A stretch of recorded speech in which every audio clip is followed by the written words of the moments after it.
सभी छोटे बड़े श्रोताओं को सुनीता भटनागर का प्यार भरा नमस्कार। ऑडियो स्टोरीज के हमारे चैनल कहानी जगत में आप सभी का स्वागत है। हिंदी कहानियों की श्रृंखला में आइए आज सुनते हैं शैलेश मटियानी जी द्वारा रचित कहानी उसने तो नहीं कहा था। राइफल की बुलेट आड़ के लिए रखी हुई शिला पर से फिसलती हुई जसवंत सिंह के बाएं कंधे में धंसी थी, मगर फिर भी काफी गहरी चोट लग गई थी। उसकी आंखें इस वेदना से पथराकर यूं घूम गई थी जैसे गोली खेलने में माहिर छोकरे अपने अंगूठे और तर्जनी में दबाकर कांच की बिल्लौरियों को ऐसे घुमा देते हैं कि बिल्लौरियां घूमती रह जाती हैं एक दायरे में और कच्ची सड़क की धूल उन्हें ढकती चली जाती है। जसवंत सिंह की आंखों की पुतलियां अपनी ही धुरी पर घूमती चली गई थी और उसे ऐसा लगा था कि उसके आसपास की घाटी का सारा कोहरा एकदम तेजी से सिमटता हुआ उनकी आंखों को ढांप रहा है। उसे ऐसा लग रहा था जैसे कोई अदृश्य शक्ति उसे उलटती पलटती परत दर परत सफेद कफन में लपेटती ही चली जा रही है। अचानक ही सिर्फ एक क्षण के लिए जसवंत सिंह को अपने पिथौरगढ़ शहर के दर्जी शेरू मियाँ की घरवाली लक्ष्मा बीबी की याद आ गई थी, पांव के अंगूठे से लेकर सिर तक बुरके में ढकी हुई। एक और आकृति चोट खाए फनियर की आंखों में उतरे हुए प्रतिबिंब की तरह अपनी ही धुरी पर गोलाकार घूमती हुई पुतलियों पर छा गई है। सामने के टीले पर राइफल साधे हुए कुंवर सिंह की। लक्ष्मी एक ठौर नहीं टिकती, मगर लक्ष्मा ठकुरानी तो एक ठौर जरूर टिक गई है। बुलेट की चोट का अंधा कोहरा पुतलियों पर से धीरे धीरे छंटने लगा तो जसवंत सिंह ने घाटी के कोहरे को भेदने की चेष्टा की। कंधे पर से खून बहता जा रहा है। इतनी सुधि रहते हुए भी जसवंत सिंह अपने कंधे को सिर्फ दाएं हाथ से दाबे ही रह गया। कुंवर सिंह उसी की ओर बढ़ता चला आ रहा है। जसवंत सिंह को भारी आश्चर्य हो रहा था कि कोहरे की दीवारों के पार पत्थर की ओट में छिपे रहने के बावजूद दुश्मन के सिपाहियों ने इतना सही निशाना कैसे साध लिया, और कोहरे की दीवारों के पार मरते अपने दुश्मन को जसवंत को चुपचाप देखते रहने की जगह कुंवर सिंह ने अपनी राइफल दुश्मन के सिपाहियों की ओर क्यों मोड़ दी। जसवंत सिंह सोच रहा था कि गश्ती टुकड़ी के बिखरने के मूल में कुंवर सिंह की साजिश थी कि अकेले पड़ जाए तो कुंवर सिंह उसे मार डाले। कुंवर सिंह कोहरे को चीरता हुआ आगे बढ़ रहा है, जहां चट्टानों पर कोहरा फैलकर झीना पड़ गया है। कुंवर सिंह दिखाई दे गया है और जसवंत सिंह को लगा कि आज कुंवर सिंह बार बार लक्ष्मी बीबी का सफेद बुर्का उतार रहा है, और उसे लग रहा है कि कुंवर सिंह आज फिर उसके अपने बीच का नहीं, लक्ष्मा बीबी और लक्ष्मा ठकुरानी के बीच का फासला तय कर रहा है। क्यों ठकुरानी बीबी, तेरा ब्याह हो गया क्या? बिलाई गांव में भी ऊंचे चुटीले टीले पर्वतों की कमी नहीं है। इतना ही घना कोहरा वहां भी छा जाया करता है। इतने ही उतार चढ़ावों वाली घाटियां वहां भी हैं, मगर यहाँ की बंजर घाटियों की तुलना में बहुत ही उपजाऊ। जसवंत सिंह सोचता है कि अगर कभी वहां के खेतों में युद्ध लड़ा गया तो पहले लहलहाती फसलें रौंद दी जाएंगी, क्योंकि ऊंची फसल के पार छिपे हुए कोहरे के आवरण में बिल्कुल गेहूं के पौधों की तरह लिपटे हुए जसवंत सिंह पर कंजी आंखें निशाना साध नहीं पाएंगी। राइफलों की मक्खियों के समानांतर गेहूं की बालिश तो ऊंची बालियां झूलती चली जाएंगी, और सिपाही चाहे किसी भी देश का हो, हिंदुस्तान का या चीन का, किसान से सिपाही बनकर जो आता है वह अन्न की झूलती बालियों पर सही निशाना साध ही नहीं सकता। जिस तरह गेहूं की बालियों की बनावट नहीं बदलती, किसी भी देश के किसानों का वह अन्नमोह नहीं बदलता है जो ओलों से फसल टूटने पर भी कमर टूटने की यातना से व्यथित हो उठता है। और इसीलिए जब किसान सिपाही बनकर लड़ता है तो फसलों के टूटने से पहले अपने कंधों की हड्डियां टूटने पर भी मौत के भय से कातर नहीं होता। कुंवर सिंह, जसवंत सिंह ने लक्ष्मण ठकुरानी को उस घर ही थिरते देखा था। नहीं तो लक्ष्मी ठहर जाती है, परंतु लक्ष्मा नहीं ठहरती थी। रंगीन चूड़ियों फुन्नों के ठेकेदार फैशनेबल कपड़ों के दर्जी शेरू मियाँ के यहाँ भी वह टिकी नहीं थी। जसवंत और कुंवर दोनों दाएं बाएं बेल जैसे एक साथ शहर आया करते थे। सिलंग टोला के पास के चामुंडा देवी के मंदिर से बाहर निकलकर पास की झाड़ी में छिपाया हुआ बुर्का पहनकर लौटती हुई लक्ष्मा बीवी को बहुत दूर से देखा था उस दिन उन्होंने। और कुंवर सिंह बोल उठा था, क्यों जसवंत, यह मुसलमानी चामुंडा देवी के मंदिर में क्यों गई होगी? जसवंत बोला था, मुसलमान हिंदुओं के देवताओं को भ्रष्ट करते हैं, सुना तो होगा तूने।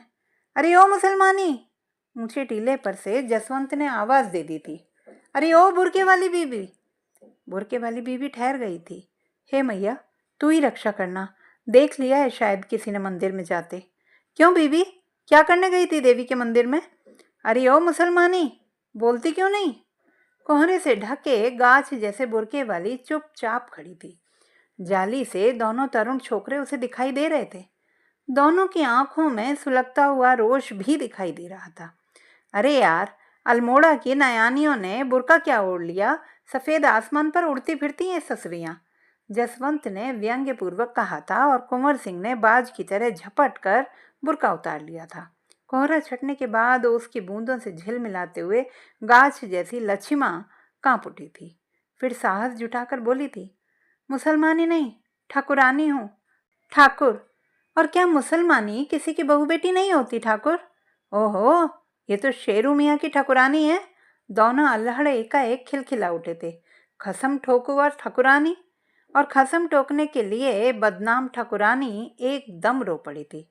जसवंत और कुंवर दोनों ही जानते थे कि शेरू मियाँ के यहाँ अब के जो ठाकुरानी बीवी बनकर घर बैठी है वह 3 बार की विधवा है। 2-3 महीने पहले ही सुनी थी दोनों ने ये खबर शहर में, और दोनों की धारणा यही थी कि कोई विकराल प्रौढ़ा होगी। मगर सामने बिलखती ठाकुरानी बीवी तो कहीं भी इतनी विकराल या विषैली नहीं लगती थी कि 3-3 हत्याओं की प्रतीति उस पर थोपी जाए। मुश्किल से 22-23 वर्षों की तरुणी लक्ष्मा ठाकुरानी अब भी घाघरा आंगड़ा ही पहने हुए थी, और बुर्का उतारने के बाद तो वह साक्षात ठाकुरानी ही लग रही थी।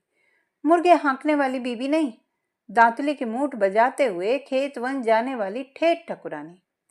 कोहरे छट जाने के बाद ओस चुआती नींबू की फली डाल जैसी ठाकुरानी। क्यों बीबी, चौथा शेरू मियाँ भी मर गया क्या? यह रुद्र कलश जैसी क्यों फूट रही हो? ऐसा कौन सा गला रेत दिया हमने तेरा? अब के कुंवर सिंह के स्वर में संवेदना थी। जिसके लिए ईश्वर ही मर गया हो, उसे कोई जिंदा भी क्या सुख दे सकता है ठाकुर? फूटे हुए कलश में तो टांके लग जाते हैं, टूटा हुआ हिया कहीं जुड़ता है भला?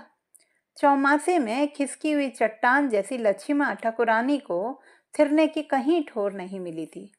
एक बार 7 बरस की उम्र में ही विधवा बनी थी, दूसरी बार 13वें वर्ष में, और तीसरी बार पिछले ही बरस। शेरू मियाँ दर्जी और मनिहार दोनों था।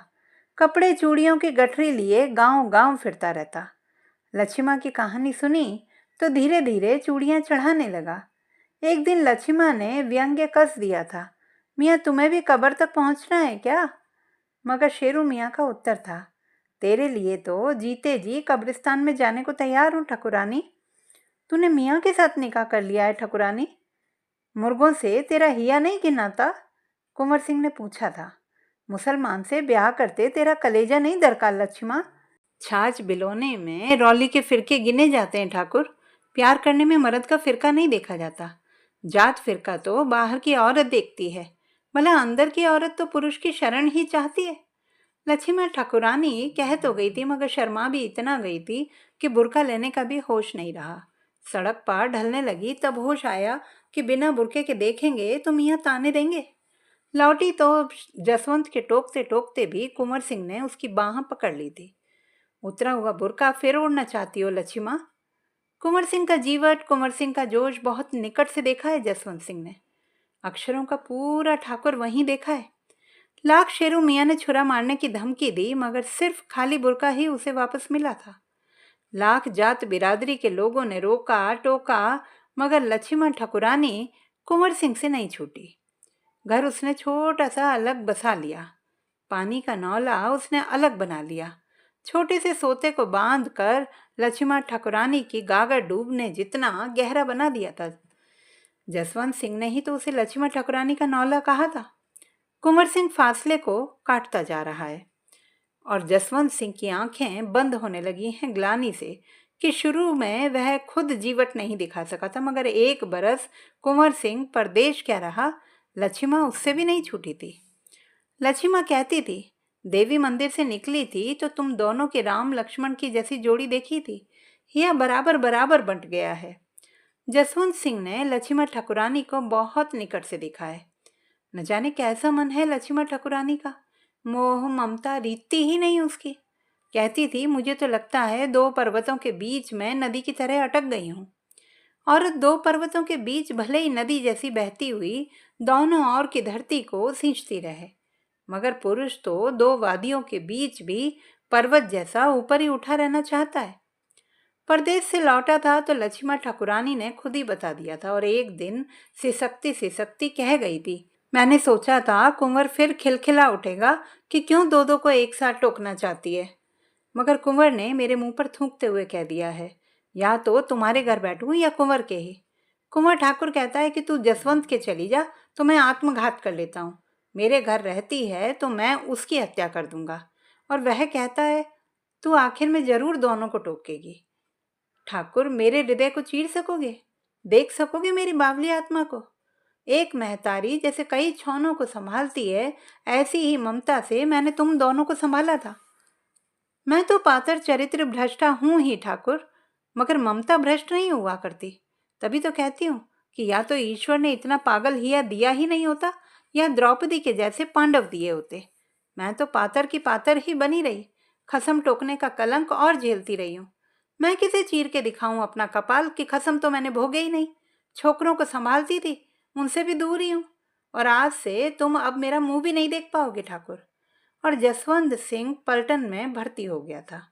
भर्ती होने के बाद उसने लक्ष्मण को लेकर कई स्तरों पर सोचा था।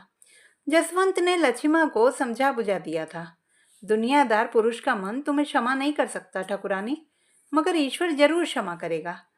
कुंवर सिंह को तुझसे अपार मोह है लक्ष्मण। औरत की ममता दोस्तों में बंटने की चीज नहीं होती। वैश्या को कोई भी बांट लेता है, वह तुम्हें अपनी घरेनी समझता है इसलिए बिफर उठा है। पिता का बनाया हुआ घर भाइयों में बंटता है, तब भी घर की कोई बहू किसी दूसरे के हिस्से नहीं लगाई जाती। तुमने दुख ही तो भोगा है ठाकुरानी, सुख भी भोगो कुछ। बहुत तटस्थ होकर सोचा था, मगर उसका अपवाद नारी रूप भी पकड़ में नहीं आया था। अब तो बरसों बीत गए हैं। उसके बाद ही पैतृक संपत्ति से बेदखल कुंवर सिंह भी पलटन में भर्ती हो गया था, और जब भी आमना सामना हुआ है उसकी प्रतिहिंसा से सुलगती आंखों के पीछे जसवंत को एक बहुत ही क्रूर संकल्प दिखाई देता रहा है। वही क्रूर संकल्प जो बरसों पहले कुंवर सिंह की आंखों में अंकुर की तरह फूटा था और अब बढ़ता चला गया है।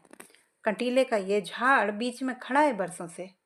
जसवंत सिंह ने बार बार इस झाड़ को काटना चाहा है, मगर बार बार उसे यही लगा है कि कुंवर सिंह कंटीले के झाड़ के रूप में उसे देखता है, दोस्त के रूप में नहीं। और आज जसवंत सिंह मौत की खाई में दफन हो ही जाता कि कुंवर सिंह ने उसे बचा लिया है। अपनी ओर निशाना साधने वाले दुश्मन के दोनों सिपाहियों को कुंवर सिंह की गोलियों से मरते हुए खुद तो जसवंत सिंह देख नहीं सका था, मगर अनुमान जरूर हुआ था। जसवंत सिंह को यह एक संतोष अवश्य था कि अच्छा हुआ दुश्मन के सिपाहियों को कोहरे के पार भी उसने देख लिया था, अन्यथा उसे कुंवर सिंह पर ही संदेह होता कि उसने ही मुझ पर गोली चलाई है। फासला और घटता जा रहा है, कोहरा और छटता चला जा रहा है, मगर लक्ष्मण ठाकुरानी का फासला नहीं घटता है। लगता है कुंवर सिंह की आंखों का कंटीला गाज कभी नहीं कटेगा। लगता है द्वेष का जो कोहरा है वह आंखों की पुतलियों पर से कभी नहीं छटेगा, और कंटीले के गाज की जड़ों का उच्छेद कभी नहीं हो पाएगा। कुंवर, एक मग पानी और पिला दे भाई, यहाँ का पानी भी उतना ही ठंडा है। जसवंत सिंह कहना चाहता था जितना लक्ष्मण ठाकुरानी के नौले का, मगर कह नहीं सका। शिविर की चारपाई पर होश में आने के बाद ही जसवंत सिंह सोच सका। कुंवर सिंह की आंखों में उसको अपनी ही शंका का प्रतिबिंब दिखाई पड़ता था। कुंवर सिंह कहता था, यार तुझे आंखों के सामने देखकर यूं नहीं बोल पाता था, कहीं तेरे दिल में यही मलाल ना हो कि मैंने लक्ष्मण को तुझे प्यार नहीं करने दिया। फिर एकाएक उसकी आंखें गीली हो आई थी। लक्ष्मण की जिंदगी के बाहरी खोल सभी ने देखे। जसवंत, उसकी आत्मा का दर्द कोई नहीं पहचान सका। मैं उसके प्यार को भी तिलांजलि दे सकता था, मगर मैंने उसका दर्द टटोल लिया था और उस दर्द को खो सकने की कठोरता मैं कभी नहीं बटोर सका। जब से बच्चे हो गए तब से लक्ष्मा बहुत बदल गई है, तेरा जिक्र भी नहीं करती थी। कुंवर सिंह ने कहा, जो सही मगर जिक्र नहीं करती थी कहते हुए उसकी आवाज कुछ कांप सी गई। जसवंत सिंह को लगा कि कुंवर सिंह सिर्फ दर्द को ही नहीं, प्यार को खो देने का साहस भी कभी नहीं बटोर सकता। लगातार 2 दिन 2 रात कुंवर सिंह जसवंत की चारपाई से लगा रहा। जसवंत उसे अपना एक सपना बताना चाहता था कि सपने में तू तो यार मुझे गोली से उड़ा देना चाहता है, मगर तभी तुझे लक्ष्मी ठाकुरानी के वचन याद आ जाते हैं कि अब तुम दोनों में से किसी एक को भी ना कुछ भी हुआ तो दुनिया ना कहे, मगर मेरी आत्मा को तो कलंक लग ही जाएगा। सच बता कुंवर, तूने जो मेरी हत्या का संकल्प त्याग दिया, कहीं लक्ष्मी ठाकुरानी के कहने पर ही तो नहीं? लेकिन संकोच टूटा नहीं। दूसरे यह भी संभावना थी कि कुंवर सिंह कहीं बुरा ना मान जाए। वह कहना चाहता था कि अब तो ठाकुरानी 2 बच्चे की माँ है। मेरे मन में अब वह एक माँ भी है, सिर्फ औरत नहीं है। मगर कह नहीं सका था। नहीं रहा गया तो दूसरे ढंग से पूछ लिया, मुझे तुमने मरते मरते बचा लिया कुंवर। तुम्हें ऐसी इच्छा नहीं हुई कि मरने दो ससुरे को? कुंवर सिंह की आंखों में एक चमक तैर आई। लगातार यही बात तो तुम्हें बेध रही है जसवंत कि तुम्हारी हत्या करने की बात कहकर भी जो मैंने तुम्हें मौत से बचाया है, तो कहीं उसी ने तो नहीं कहा था? बोलते बोलते कुंवर सिंह का कंठ भर आया था। उसकी आत्मा में क्या भावना रही नहीं जानता मेरे भाई, मगर मेरे मुंह पर कभी भी उसने कुछ नहीं कहा।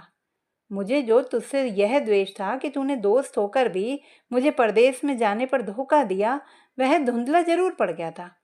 मैं तेरी हत्या नहीं करना चाहता था, मगर शायद मैं दुश्मन के हाथों तुझे मरते देखकर कठोर बनकर चुपचाप तटस्थ तो रह सकता था। मगर उसने भले ही नहीं कहा था जसवंत, लेकिन मेरी आत्मा ने उस क्षण जरूर 2 बातें कही। कुंवर सिंह की आंखों का कोहरा ओस की तरह चूता चला गया। एक तो यह कि तू और मैं यहाँ एक ही फौज के 2 सिपाही हैं, और हम दोनों पर सिर्फ एक दूसरे की रक्षा का ही नहीं, बल्कि उस धरती की रक्षा का भी बोझ है जो सैकड़ों मील के इस लंबे फासले पर से अब इस वक्त हमारे बिलाई गांव तक फैलती चली गई है। यह लक्ष्मी ठाकुरानी का नौला और चामुंडा देवी का मंदिर है। और दूसरी यह है कि तू मारा गया और तेरे मरने का तार तेरे घर पहुंचा तो लक्ष्मी ठाकुरानी तक भी बात पहुंची, तो कहीं उसकी पीड़ित आत्मा सचमुच न बिलक पड़े कि कभी तुझे भी उसने प्यार किया था सो तू भी मारा गया, और मुझे भी वह प्यार करती है तो कहीं मैं भी ना मारा जाऊं। पानी और पिएगा ठाकुर? जसवंत सिंह ने उसकी छलछलाती आंखों पर अपनी कांपती हुई हथेलियां रख दी तो उसे लगा कि वह लक्ष्मी ठाकुरानी के प्रतिबिंब को छू रहा है, और उसे लगा कि लक्ष्मी ठाकुरानी के नौले का ठंडा पानी उसकी अंगुलियों के जोड़ों से चूने लगा है। तो दोस्तों, ये थी हमारी आज की कहानी। आपको कैसी लगी कमेंट बॉक्स में लिखना ना भूलें। चैनल को सब्सक्राइब करें, लाइक करें और मित्रों के साथ शेयर करें।